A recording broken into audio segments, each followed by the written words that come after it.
Light language হৈছে বহুমাত্ৰিক আৰু কম্পনমূলক এক প্ৰকাৰৰ যোগাযোগ পদ্ধতি, যাক প্ৰায়ে আত্মাৰ ভাষা বুলি কোৱা হয়। ই সাধাৰণ কথিত বা লিখিত ভাষাৰ সীমাবদ্ধতাক অতিক্ৰম কৰে আৰু মানুহক এনে ধ্বনি, শব্দ বা প্ৰতীক প্ৰকাশ কৰিবলৈ সক্ষম কৰে, যিবোৰে তেওঁলোকৰ উচ্চতৰ আত্মা, আত্মিক পথ-প্ৰদৰ্শক বা অন্য শক্তিময় জগতৰ সৈতে সংযোগ স্থাপন কৰে।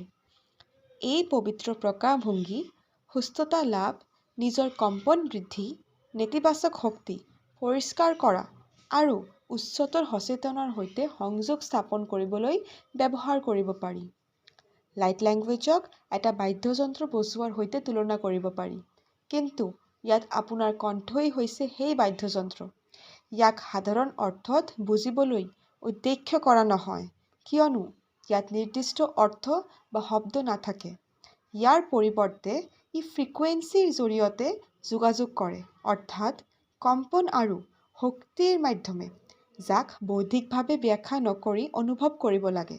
সংগীত শুনাৰ দৰে এই ধ্বনি আৰু কম্পনসমূহে নিৰ্দিষ্ট অৰ্থতকৈ অধিক অনুভৱ আৰু শক্তিগত পৰিৱৰ্তন জাগ্ৰত কৰে।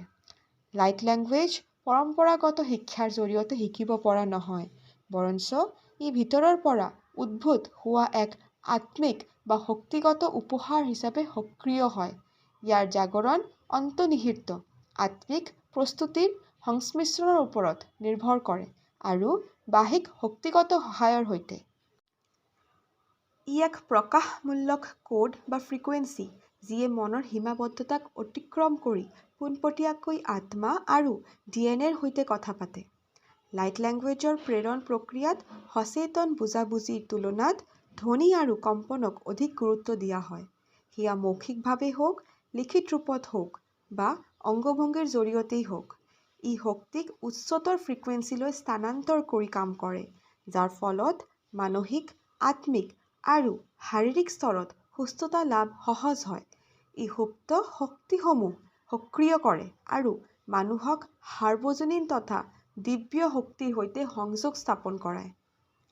বহু লাইট লেংগুৱেজ অনুশীলনকাৰীয়ে বিভিন্ন বিষয়ত, বিশেষকৈ সুস্থতাৰ সৈতে জড়িত বিষয়সমূহত সামাজিক মাধ্যমৰ জৰিয়তে ভিডিঅ' শ্বেয়াৰ কৰে।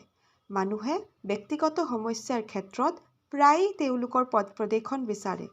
এই ক্ষেত্ৰত এগৰাকী উল্লেখযোগ্য হিলাৰ হৈছে ডিভাইন ৰশ্নি, ড. বৈখম ৰশ্নি দেৱী, যিগৰাকী এজন শক্তি এলকেমিষ্ট আৰু অন্তৰ্দৃষ্টিসম্পন্ন পথ প্ৰদৰ্শক। তেখেতে ডিভাইন ৰশ্নিৰ প্ৰতিষ্ঠাপক, বহু সন্মানজনক বঁটা লাভ কৰা ব্যক্তি, আৰু আত্মিক কল্যাণৰে আগবঢ়োৱা আবেদনৰ বাবে বিশ্ব ৰেকৰ্ড গ্ৰন্থসমূহত স্বীকৃতি লাভ কৰিছে। তেখেতৰ সাফল্যসমূহ উল্লেখযোগ্য আৰু এতিয়া অব্যাহত আছে। তেখেতৰ মহান কৰ্মসমূহৰ ভিতৰত অন্যতম হৈছে ভাগৱত গীতাৰ অধ্যায়ভিত্তিক সাৰাংশ, অধ্যায় 1ৰ পৰা 18লৈকে লাইট লেংগুৱেজলৈ অনুবাদ কৰা। এই অনুবাদ শুনিলে সকলো শ্ৰোতাই উপকাৰ লাভ কৰে। ভাগৱত গীতা, যাক প্ৰায়ে দিব্যগীত বুলি কোৱা হয়, এটি গভীৰ ধৰ্মগ্ৰন্থ য'ত সময় অতিক্ৰম কৰা জ্ঞান নিহিত আছে, যিয়ে কেৱল মানৱ জাতিকেই নহয়, সকলো জীৱক শান্তি, আনন্দ আৰু আত্মোন্নতি প্ৰদান কৰিব পাৰে। ইয়াৰ কম্পন আৰু জ্ঞানে সকলো জীৱৰ মাজত সমন্বয় আৰু দিব্য সচেতনা বিকশিত কৰে।